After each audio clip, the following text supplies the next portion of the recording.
Good day everyone, especially to you mom, and today I want to talk about something real, something we all need to think about. Every day we hear stories, graduates who work hard for years, but still can't find a job. I used to think if I study hard, I'll be successful. But now I realize it's not that simple.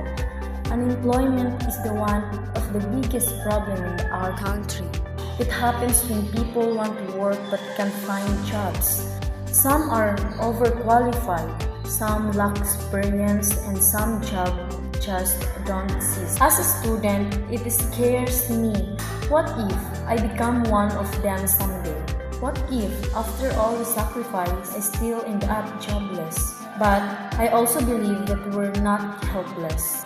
We can prepare ourselves by learning more than what's in the textbooks, by gaining real skills like communication, problem solving, and even digital literacy.